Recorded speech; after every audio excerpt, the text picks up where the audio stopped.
we're here to make a new type of news. New insights, new styles, and new topics every day. We are News Generation. Making news just for you. It's May 3rd here in Seoul. I'm Shin-Yun, and you're watching News Generation. Joining me in the studio is Walter Lee. Lovely to be here. Happy Friday, and Brooke Prince. Good morning. Good morning. Now, both are here to speak on behalf of people in their 20s and 30s. As usual, let's start with our news feed, which covers different hashtags and news items that have been trending on social media over the past 24 hours. Starting with news in the Philippines. Earlier this week, drivers went on a 3-day strike against the government's plans to modernize the backbone of their transport system, jeepneys. Jeepneys are customized privately owned buses that looks like a Jeep and a van combined. They offer rides for as little as 13 pesos or 23 cents. And the Philippines government has for years wanted to modernize these vehicles that were built from repurposed U.S. Army Jeeps left over from World War II, namely because they chug out pollutants. The government told jeepney drivers to join cooperatives by Tuesday so that they could be subsidized to get more environmentally friendly vehicles. However, operators have been on the fence, saying that this move will be too costly and they will suffer from a huge amount of debt. As of now, there are around 179,000 jeepneys in the country. Moving on to Korea, the National Institute of Technology and Standards on Thursday found that the average height of elementary and middle school students in Korea last year increased compared to 10 years ago. The average height of boys aged 7 to 11 was 139.2 centimeters. Girls in this age group were 137.1 centimeters tall. Both genders are more than 3 centimeters taller than the same age children 10 years ago. As for middle schoolers aged 12 to 14, boys saw a 7.4 centimeter jump compared to a decade ago. Girls grew by 3.3 centimeters. And the health ministry has found that 16.1% of adolescents in Korea have suffered with a mental disorder before. Also, 7.1% are currently showing related symptoms. Officials surveyed more than 6,200 people aged 6 to 17 and found that mental disorders, including violent mood swings, anxiety, and tic disorders, were quite common among the younger generation. And the most common disorders found at the time of the survey were eating disorders and tics. Only 4.3% of those children surveyed, though, said they had visited a psychiatrist or received mental health treatment in the past year. And this is quite alarming given the fact that we are seeing a growing amount of mental disorders among adolescents, but the treatment rate is still low. And what do you think about that figure? Well, it's very saddening to hear, of course, but it's not very surprising because there is still a stigma around mental health issues in Korea. For example, if you apply to become an English teacher and you've revealed that you have had some sort of treatment for a mental illness, there have been stories of being rejected from a job for that reason. So I can understand why maybe some adolescents are worried about their future prospects if they seek help. But I would advise and encourage the government and Korean society as a whole to start encouraging people of all ages to seek help when they need it, just like you would for any sort of physical medical issue that you have. Exactly. As if you would go to the hospital for a common cold, mental health should be checked regularly. Now, as a father, I think you would agree and really relate to this story, given that we're seeing the younger generation, like Gen Alpha, have a lot of mental disorders, but the treatment doesn't seem to be on par. Yeah, you're absolutely right, because as a father, it is a worrying thing for me, and as a person who's experienced extreme anxiety myself, I understand the amount of stress that it can put through people, and not just from me to my daughter as well. I don't want my daughter to deal with any sort of anxiety of any kind or any of the symptoms or situations that we have here.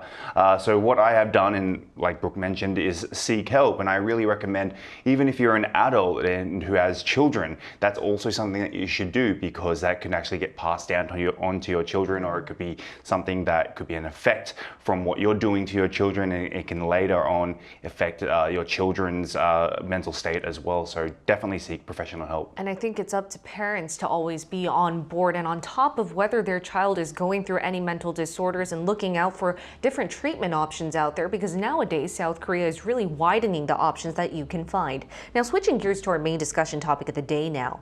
With K-content gaining momentum around the world after the COVID-19 pandemic, there has been a growing number of foreigners booking a trip to Seoul in search of love. In 2019, nearly 10 million women from different parts of the world traveled to South Korea, which is 4 times as many as 15 years ago. Why? Take a listen to find out. The K-drama effect has attracted more foreigners to visit South Korea, particularly in search of a boyfriend just like the ones you would see in K-dramas. Hit Korean television shows like Queen of Tears or Crash Landing on You have been selling men with beautiful faces and chiseled bodies, namely popular Korean stars like Kim Soo-yeon and Kong Yoo. Seeing these handsome men be romantic, patient, and embrace their feminine sides, many international fans have booked tickets to Seoul in hope of a taste of Korea's dating culture. So we're going to start today's discussion by finding out what the most popular K-dramas are. And Walter, are you a big fan of K-dramas? And if so, what are some favorite ones that stand out? Well, I used to be quite interested in K-dramas. Unfortunately, due to my busy work schedule, I haven't been able to binge as many as I'd like to. I do have my favorite K-dramas though. 괜찮아 사랑이야 or It's Okay, It's Love. That's starring Gong Hyo-jin and Jo In-sung. But that's one of my favorite love stories. I was also a big fan of The Extraordinary Attorney Woo and as well as Kingdom, one of my favorite zombie dramas of all time. However, I guess today, and now that I know that well, I'm married, so it doesn't really matter that these women are coming in to seek a Korean man, but I guess I should be going back to binge watching some of these dramas that are hitting places all around the world. Exactly. They're in search of a Korean man, but to be specific, a Korean man that is portrayed in K-dramas. Thank you. Yeah. So, yeah, not me, not the There's average. a differentiation there. Now, what about you, bro? What's your favorite K-drama these days? Personally, I love Korean content, not just for the amazing storytelling and acting and cinematography, but also as a Korean learner, it's so helpful. It really helps me to pick up new phrases. I try my best not to look at the subtitles so I can practice my listening. So it's just a really fun way to learn. Some of my favorites include, of course, Squid Game. That was just a total game changer of a show. And I also really enjoyed recently The Glory. Yeah. And then when I was on a plane to the United States, very long flight, I was looking for dramas to watch and I found this one called Kore. And I spent all 14 hours just binge watching this show. It was amazing. The storytelling was just fantastic. But if you can't tell from my list, I tend to prefer kind of a gritty thriller type of series over the romance-themed dramas, but I totally get the appeal of them. And I think that's one of the best things about Korean content is there is a little something for everyone. I mean, even my brothers in the US will ask me for recommendations on the latest K-dramas, and they don't speak any Korean at all. So like Walter said, I think it's really a global phenomenon. It is a global phenomenon, and as we heard before, I think it's the fourth wave of K-dramas and Hallyu, especially since COVID-19. More people have been staying at home, looking through their OTT platforms, and it turns out Korean dramas are a great option to watch. And recently, my personal favorite K-drama is Queen of Tears. It recorded almost 300 million global cumulative views in hours, so 300 million hours people around the world are watching it. And I think the biggest aspect to it, though you might not be a big fan, Brooke, is the romance. I haven't seen it yet, but I've heard so many good things about it. Would you recommend it to me? Should I try it? I would definitely recommend it to you because I was always fantasizing about the male protagonist there. I wish I were the female protagonist there. And I think the lines and everything is so nice. The romance is just really well played out. And many media outlets, including CNN, have been reporting about how Korean men are being romanticized in these K-dramas. And Walter, I would love to hear your thoughts on that. Well, you know, we are Here he goes. we are a interesting breed of men, aren't we? Us Korean men. In dramas. We can't. Sorry, yes, in dramas, yes. Something I could have done in my younger days, to be honest with you. I wish that back when I was much younger, Asian men weren't seen as they are today, and K-dramas came a little bit too late in my life. I think I'm a late bloomer. But anyway, obviously the K-dramas and the Korean men in real life, no offense, are a little different. Yeah, and however, I can see the charm in, obviously, if we look at some of our actors, they're obviously extremely good looking and they're very good looking in real life. So yes, I am very jealous of them. Yeah, but what about you, Brooke? Because a lot of foreign outlets were saying that the K-drama men that we're seeing, they are embracing their feminine side. They are also very romantic, gentle, and caring, and not to mention very handsome. Now, what do you think about that? Well, that's right. There have been some interesting foreign media reports on K-dramas, including one by Le Monde, a French newspaper. And just to summarize what they were getting at, essentially, most Korean drama male leads have the same look. They're all very tall, handsome, well-groomed, well-dressed. And just for some examples of these characteristics, you can look at Kim Soo-hyun, Lee Min-ho, Lee Jung-seok, Ro-eun, and Byun Woo-seok, all very famous and handsome actors in the K-drama industry. Now, I mentioned earlier that my brothers like to watch K-dramas now, and one thing they've asked me is, how do Korean guys look so perfect in these dramas? What are they doing? How is their skin so flawless? And I think one of the reasons is because in Korea, there's less of a stigma around men using skincare and makeup products. And so it's more normalized. It's okay. And people here take really good care of themselves. So I actually think that it's wonderful that it's becoming more popular because it's kind of challenging those long-held ideas of traditional masculinity that have been held not just in my country but in many countries around the world. Exactly, breaking that eggshell of traditional masculinity. And also, I think the best equation to make so many K-dramas and the males that are portrayed there successful is, I read from this foreign outlet that mentioned that these men are written by women for women. And that's why we have that fantasy of what we want to hear from these males in these dramas, though we want to see them in real life. It's really a hard pickle to tackle because there's not a lot of men like that. I'm sorry, Walter. Maybe you should leave. Yeah, I should just leave. Wow. No, but all jokes aside, there does seem to be that disparity as to what types of males we are seeing in these K-dramas. And we asked our viewers who their favorite K-drama male protagonist is, and also to pinpoint their traits to find out what makes them so popular. So if you can take a look at the screen, you can find out what 3 of them had to share with us. Ramsey says, I really like Cho Jung-seok's character Lee Ik-jun in Hospital Playlist, as his character is warm towards the people around him, his friends, colleagues, and his patients. Aside from that, he's really funny. Leon says, I love the character development of male characters in K-dramas, for example, Han So-jun in True Beauty, portrayed by Hwang In-yeop. These characters are cold and blunt on the outside, but secretly harbor warm feelings for the female lead. Jack says, I liked Lee Jun-ho from Extraordinary Attorney Woo. His charm and acceptance was wonderful and portrayed brilliantly by Kang Tae-ho. So you can see that there's so many different traits as to making the perfect male protagonist in K-dramas. But to find out more on what global viewers think, we're now going to turn to a Gen Z in the Philippines and hear her thoughts on today's discussion topic. So stay tuned for our live interview.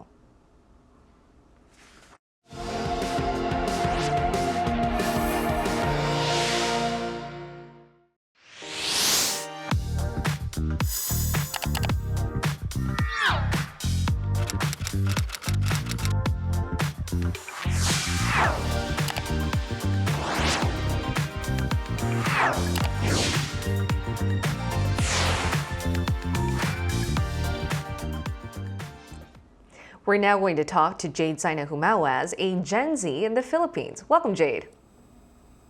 Hello, everyone. Good morning. Good morning. Now, Jade, I'd like to ask you what the most popular K-drama in the Philippines seem to be at the moment, and who is one of the most popular or beloved K-drama male protagonists these days? Bacon Will from Queen of Tears, played by Kim So-hyun, has become quite heartthrob in K-drama these days, not only in the Philippines, but also around the world. So the show has been blowing up so lately. And yeah, briefly introducing his character, he is a brilliant lawyer and works as a legal director of Queen's Group, and also a devoted husband to Hong Hae-in, which was actually played by Kim Ji-won. So aside from his great looks, his character development has captured the hearts of many viewers, especially women. And because of the way he treated and showed his deep affection towards the female lead, he has set the bar high and became the new standard man for most female audiences these days. Jade, I'm a big fan of Queen of Tears myself, and Yes. Baek Hyun-woo, played by Kim So-hyun in that drama, really is my fantasy. Because if you think about it, he really did set the bar way too high. He treats the female protagonist as a queen. He's willing to take his feminine side, be sensitive, and I do think that's one of the biggest traits we're seeing in K-dramas these days. I really have to watch this You show. should. You really should. Yes. You should. Okay, so how do you think Korean dramas portray men compared to those dramas produced in the Philippines, per se? For me, from what I have noticed, Korean dramas tend to present male characters who go through significant growth as the story progresses. They show a mix of strength and vulnerability as they face different challenges. Meanwhile, in the Philippines, you'll find a whole range of male characters, from tough guys to ones dealing with some real moral dilemmas. It's like each show gives you a peek into a unique storytelling styles and cultural vibes of its own country. So Korean dramas really pull you into the character's journey, while Philippine dramas showcase a diverse male identities in Filipino culture. But when it comes to storytelling, both bring something special to the table. In summation, it would be a different type of masculinity then. I think in Yes. Korean dramas, we're seeing the masculine side of men being more open to the concept of vulnerability and sensitiveness, as you Yes, mentioned. yes. Yeah. Well, Jade, this is such a fun topic. Thank you for sharing your thoughts on it. I have a pretty interesting question for you. So, do you think people in the Philippines would want to travel to Korea to find a boyfriend like those portrayed in K-dramas? And how realistic do you think those boyfriends in K-dramas actually are?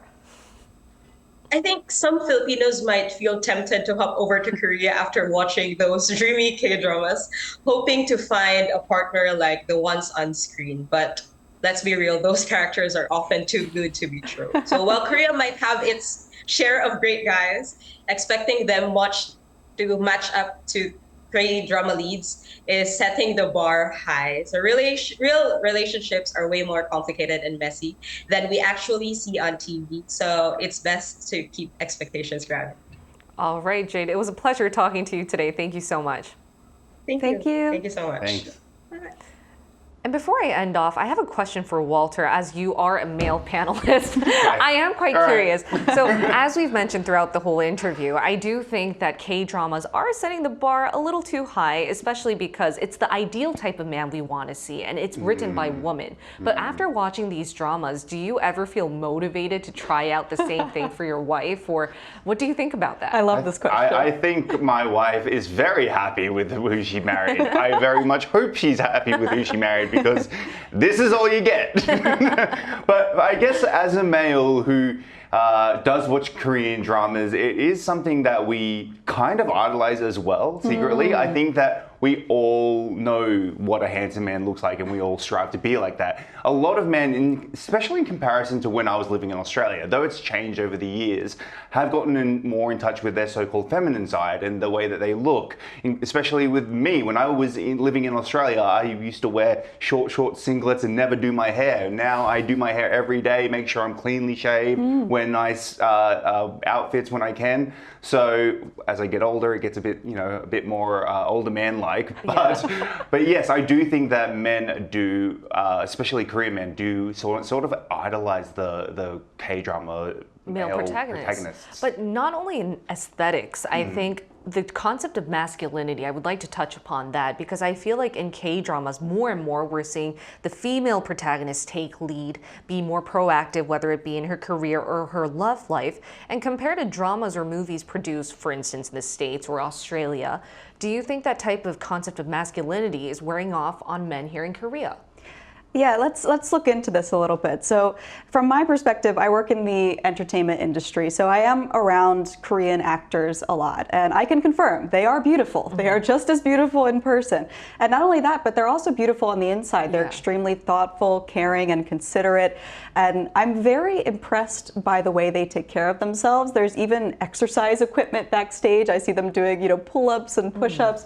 But the thing you have to remember is that it's their job. Right? If you want those roles as an actor, and we've been talking this whole time about foreign media reports and how all of them characterize these protagonists as having a certain look, then as an actor, you have to sort of conform to those standards.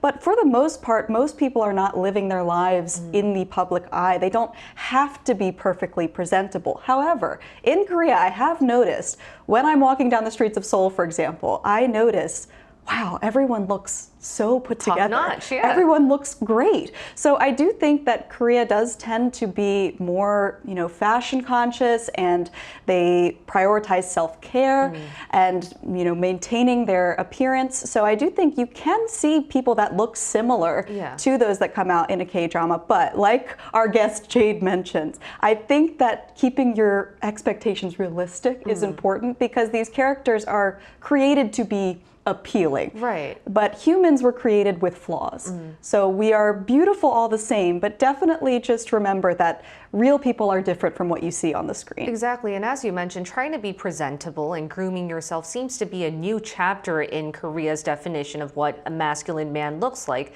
compared to the past, or in Western countries where it might be frowned upon for you to be putting on makeup or grooming yourself. I do think K-dramas have opened the way for men to realize that grooming yourself and taking care of yourself is another way of just loving yourself. Yeah. But apart from looks, though, I want to point out that I think in K-dramas, the men are really open to being vulnerable and sensitive. And do you think that side is an appealing factor for many international tourists, as we mentioned before in the VCR? They're coming to Korea to see if there are men like that. Do you think that's an accurate depiction? I think so. To be honest with you, these days there is a lot of stress, especially on social media. You see it on male mental health, and the fact that we have to speak out about our mental health. Back in the day, it was not considered masculine to talk about your feelings, but these days, a lot of people, including the typical masculine man, will go on social media and say, listen, just because you're a man doesn't mean you can't talk about your feelings. Right. And I think that these days that many men, whether they're like typically masculine or not, are going out and talking about their feelings, and that's not just to do with their mental health, but also who they love and who they care for. And I know that this is, for me, it changed over the time where I got married. I was very expressive when I got married. Before then, I was a little less expressive, but yeah, I think we are changing as well. And I think that's the positive impact of K-dramas these days. We are seeing a lot of different socio-economic nuances paved into our dramas, and hopefully, as we're seeing more male protagonists, though they are written by women for women, I hope to see that these fantasies can turn into reality. And at the end of the day, not just for men, but for women as well. Now, in the meantime, we'll be here every day from 9:30 to 10 a.m. Korea time, bringing you more topics young people are talking about. Special thanks to Walter Lee Lovely to be here. and Brooke Prince. Thank you, such a fun day. All right, and thank you everyone for watching. We'll see you next week. We are News Generation.